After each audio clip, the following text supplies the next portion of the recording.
Subscription کے button کو دبائیے اور ساتھ بیل آئیکن پر کلک کیجیے تاکہ آپ کو تمام ویڈیو فوراً مل سکیں۔ اس ویڈیو پسند آنے کی صورت میں اسے لائک، کمنٹ اور شیئر کرنا مت بھولیں۔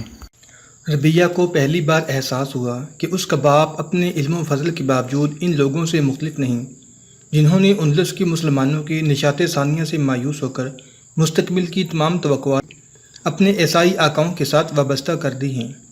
اس کے بعد وہ اپنے باپ کی سرگرمیوں کا زیادہ گہری نظر سے مطالعہ کرنے لگی۔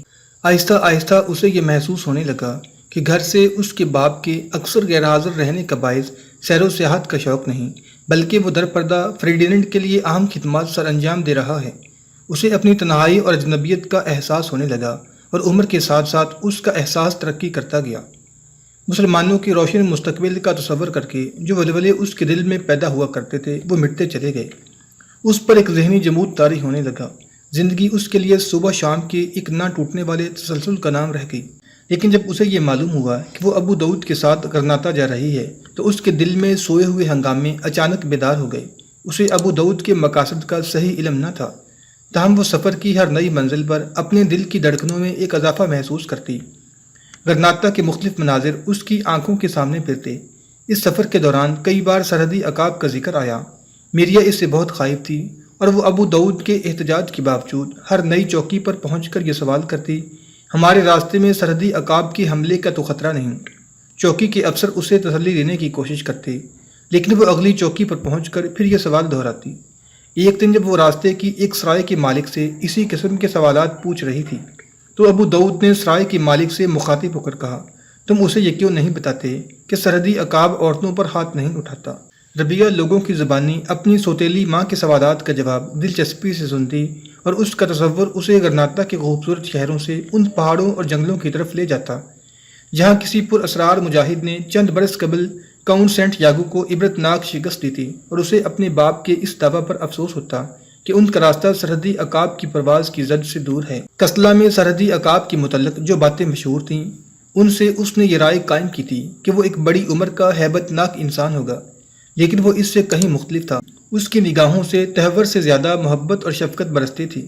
اس کی مردانہ وجاہت میں کچھ ایسی جاذبیت تھی کہ ربیہ نے اگر اس کی شجاعت کے قصے نہ بھی سنے ہوتے تو بھی وہ اسے دیکھ کر متاثر ہوئے بغیر نہ رہ سکتی۔ اپنی قوم کے اول العزم مجاہد کو ایک نظر دیکھ لینا ہی ربیہ کے لیے زندگی کا سب سے بڑا انعام تھا۔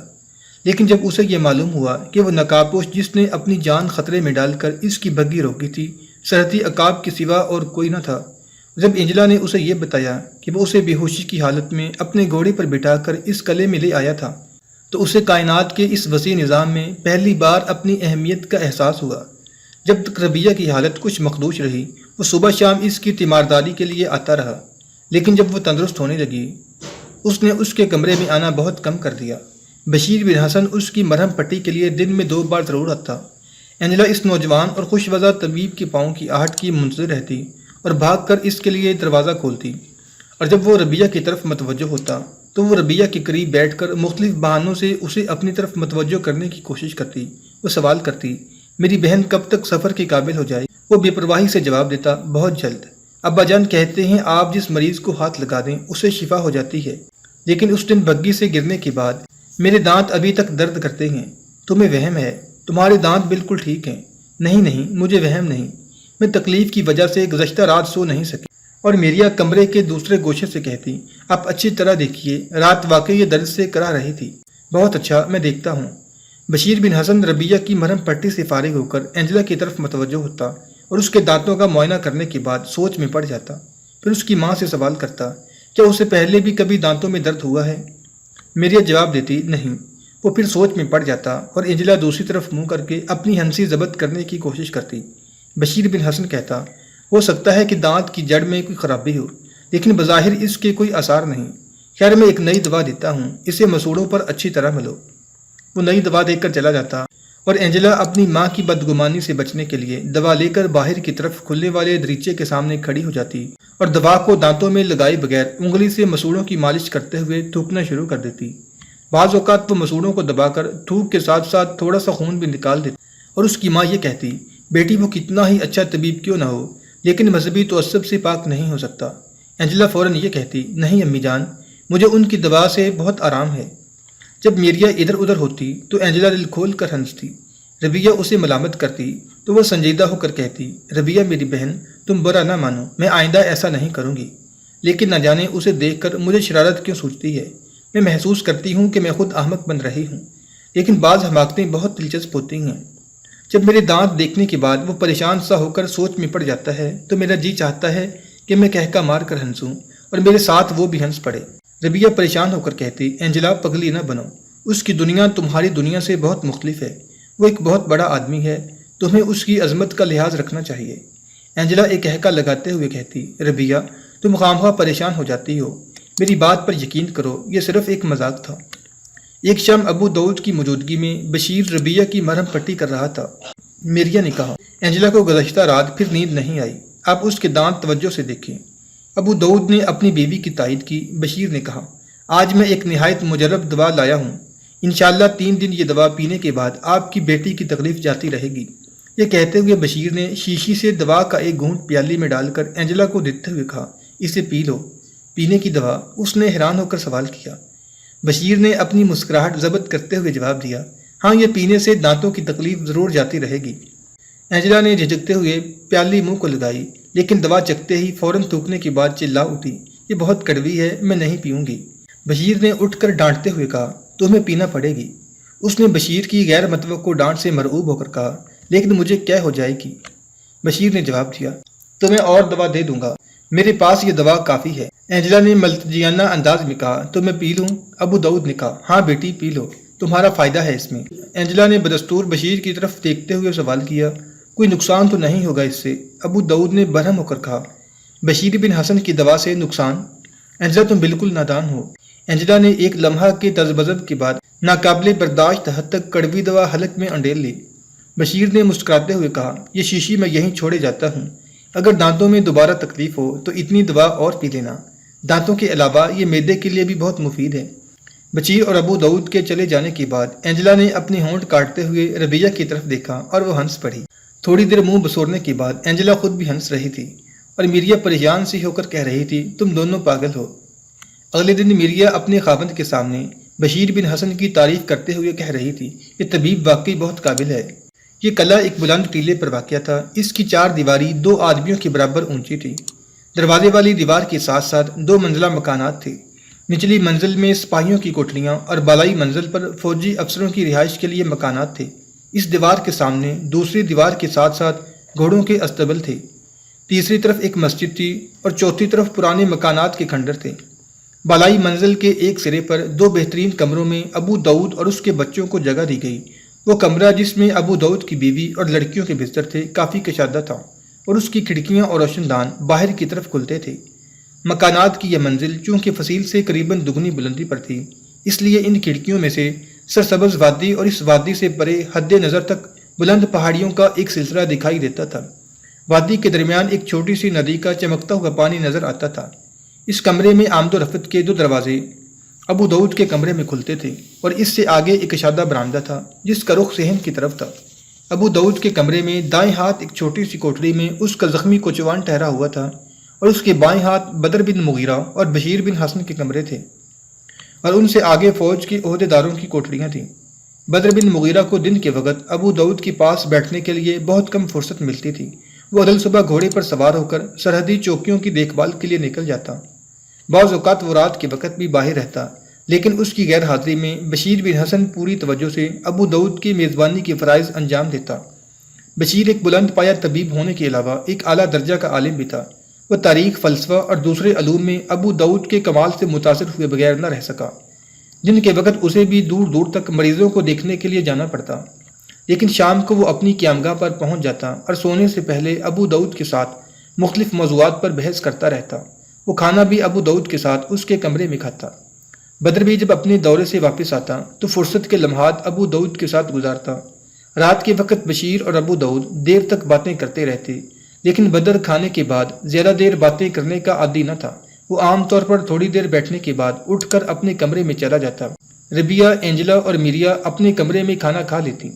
ربیہ کی کان دوسرے کمرے میں ابو داؤد کے ساتھ باتیں کرنے والوں کی طرف صرف اس وقت متوجہ ہوتے جب اسے بدر کی آواز سنائی دیتی۔ اسے روبہ صحت دیکھ کر بدر نے تیمارداری کے لیے اس کے کمرے میں آنا ترک کر دیا تھا۔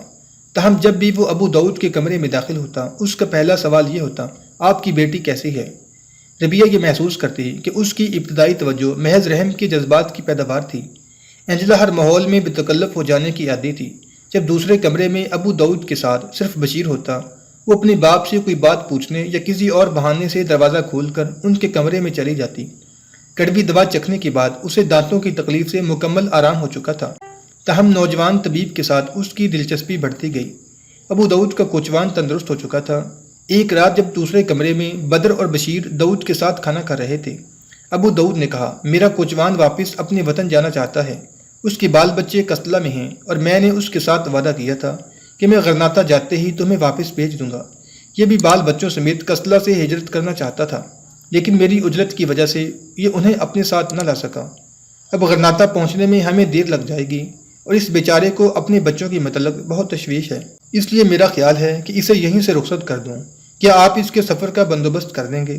بدر نے جواب دیا، میرے آدمی اسے سرحد کے پار پہنچا دیں گے، لیکن یہ ضروری ہے کہ میری سرگرمیوں کے متعلق یہ وہاں جا کر کوئی بات ظاہر نہ کرے۔ ابو داؤد نے جواب دیا، کسی اور آدمی کے متعلق کوئی بات یقین کے ساتھ نہیں کہی جا سکتی، لیکن اس کے متعلق میں یہ کہہ سکتا ہوں کہ یہ 20 سال سے میرے پاس ہے اور میں اسے بارہا آزما چکا ہوں۔ یہ میری زندگی کے ہر راز سے واقف ہے، اور اگر یہ میرا ایک راز بھی میرے دشمنوں پر ظاہر کر دیتا تو آپ مجھے یہاں نہ دیکھتے۔ اب بھی میں اپنی آدھی دولت اس کے گھر چھوڑ آیا ہوں، اور مجھے یقین ہے کہ 20 سال کے بعد بھی مجھے اپنی امانت واپس مل جائے گی۔ حقیقت یہ ہے کہ میں اپنی عیسائی بیوی اور لڑکی کی بنسبت اس پر زیادہ اعتماد کرتا ہوں، اور میرے ساتھ اس کی عقیدت میری کسی ذاتی خوبی کی وجہ سے نہیں، بلکہ یہ مجھے عیسائی حکومت کا بدترین دشمن سمجھ کر مجھ پر جان دیتا ہے۔ جب یہ 14 برس کا تھا، اس کے باپ کو کستلہ کے گورنر نے بغاوت کے الزام میں پھانسی پر لٹکا دیا تھا، اور اس نے وہ دلخراش منظر اپنی آنکھوں سے دیکھا تھا۔ آپ یہ نہیں جانتے کہ آپ کے ساتھ اسے کتنی عقیدت ہے۔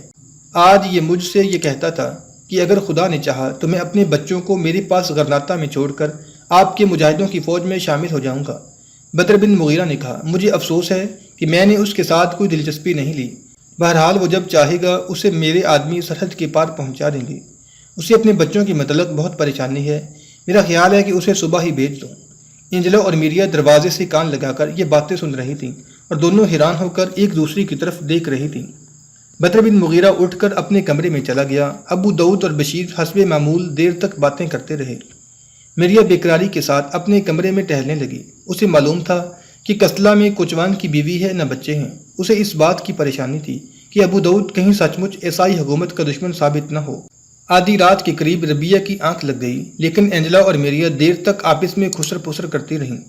میریا بار بار اپنے شوہر کی یہ الفاظ دہرا رہی تھی کہ وہ اپنی عیسائی بیوی اور لڑکی کی بنسبت اس اپنے کوچوان کو زیادہ قابل اعتماد سمجھتا ہے۔ اینجلا نے اسے تسلی دینے کی کوشش کرتے ہوئے کہا، ابا جان اتنے نادان نہیں کہ انہیں یہ بھی احساس نہ ہو کہ ہم اس کمرے میں ان کی باتیں سن سکتی ہیں۔ مجھے یقین ہے کہ انہوں نے کسی مصلحت کی بنا پر ایسا کہا ہے۔ میریا نے کہا، بیٹی مجھے ایک مسلمان پر کوئی اعتبار نہیں۔ میں محسوس کرتی ہوں کہ میں نے اس کے ساتھ اپنا وطن چھوڑنے میں غلطی کی ہے۔ اب اگر یہ غرناطہ جا کر ہمیں زبردستی مسلمان بنانے کی کوشش کرے تو ہم کیا کر سکتے ہیں؟ امی میں جانتی ہوں ابا کو مذہب کے ساتھ کوئی دلچسپی نہیں۔ جب آپ ان سے ان کی باتوں کی وجہ پوچھیں گی تو آپ کی تسلی ہو جائے گی، اور جب تک میری تسلی نہیں ہوتی مجھے نیند نہیں آئے گی۔ لیکن یہ طبیب اٹھنے کا نام نہیں، ذرا دروازہ کھول کر اپنے باپ کو آواز دو۔ نہیں ماں، ٹھہرو، وہ ابھی اٹھ کر چلے جائیں گے۔ جب بشیر چلا گیا تو میریا دروازہ کھول کر ہوا کے سرکش جھونکے کی طرح ساتھ والے کمرے میں داخل ہوئی اور ابو داؤد پر برس پڑی۔ ہاں تو میں اور میری بیٹی تمہارے کوچوان سے بھی گئی گزری ہیں، آہستہ بولو۔ ابو داؤد نے جلدی سے اٹھ کر باہر کی طرف کا دروازہ بند کرتے ہوئے کہا، مجھے معلوم تھا کہ تم میری باتیں سن کر آپے سے باہر ہو جاؤ گی، لیکن خدا کے لیے تھوڑی دیر صبر کرو، میں ابھی تمہاری تسلی کر دوں گا۔ چلو میں تمہارے کمرے میں چلتا ہوں، یہاں باتیں کرنا ٹھیک نہیں، کوئی سن لے گا تو ہم سب کے لیے برا ہوگا۔ خدا کے لیے ہمیں کستلہ بھیج دو، معلوم نہیں کہ غرناطہ پہنچ کر تم ہمارے ساتھ کیا سلوک کرو گے۔ تم سے یہ بھی بعید نہیں کہ تم ہمیں وہاں کسی تاجر کے ہاتھ بیچ ڈالو۔ ابو داؤد نے جلدی سے آگے بڑھ کر اپنے ہاتھ سے اس کا منہ بند کیا اور اسے دھکیلتا ہوا اس کے کمرے میں لے آیا اور جلدی سے دروازہ بند کرنے کے بعد بولا، اینجلا تم یہ دریچے بند کر دو، کسی نے ہماری باتیں سن لیں تو ہماری خیر نہیں۔ پھر وہ میریا سے مخاطب ہو کر بولا، خدا کے لیے تھوڑی دیر خاموش رہو، میں ابھی تمہاری تسلی کر دیتا ہوں۔ اس ہنگامے نے ربیہ کو نیند سے بیدار کر دیا تھا اور وہ لیٹے لیٹے آنکھیں بند کیے ان کی باتیں سن رہی تھی۔ جب اینجلا نے کمرے کے دریچے بند کر دیے تو ابو داؤد نے میریا کو دھکیل کر اس کے بستر پر بٹھاتے ہوئے کہا، بیوقوف عورت، میں تمہیں غرناطہ کی ملکہ بنانے کی خواب دیکھ رہا ہوں اور تم ہم سب کی تباہی کے اسباب پیدا کر رہی ہو۔ ٹھہرو، میں کوچوان کو ابھی یہاں بلا لاتا ہوں۔ اگر تمہیں مجھ پر اعتبار نہیں رہا تو شاید وہ تمہاری تسلی کر سکے۔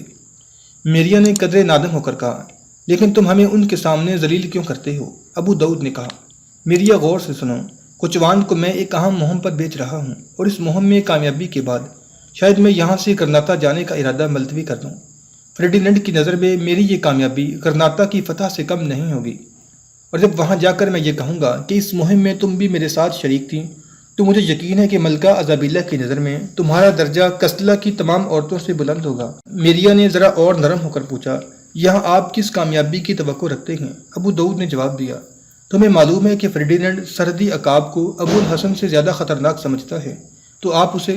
ہاں، اگر کستلا والوں کو یہ علم ہو جائے کہ سرحدی عقاب اپنے پہاڑوں اور جنگلوں کی بجائے اس غیر محفوظ قلعے میں رہتا ہے تو وہ فوراً یہاں حملہ کر دیں گے، اور کوچوان کو میں اسی مقصد کے لیے بھیج رہا ہوں۔ میں تمہاری تسلی کے لیے اسے یہاں بلا لیتا ہوں۔ میریا نے کہا، نہیں، مجھے اب اس کی تصدیق کی ضرورت نہیں، لیکن انہوں نے ہم پر احسان کیا ہے۔ ابو داؤد نے کہا، مجھے یقین ہے کہ وقت آنے پر ہم بھی ان پر احسان کر سکیں گے۔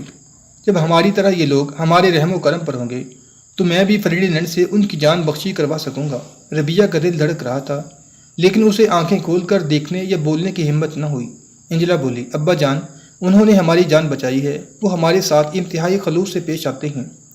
اگر وہ ہمارے بدترین دشمن بھی ہوتے تو بھی وہ ہماری طرف سے نیک سلوک کے حقدار تھے، اور وہ طبیب جو صبح شام ربیہ کو دیکھنے کے لیے آتا ہے سرحدی عقاب کا ساتھی ہونے کے باوجود ایک فرشتہ ہے۔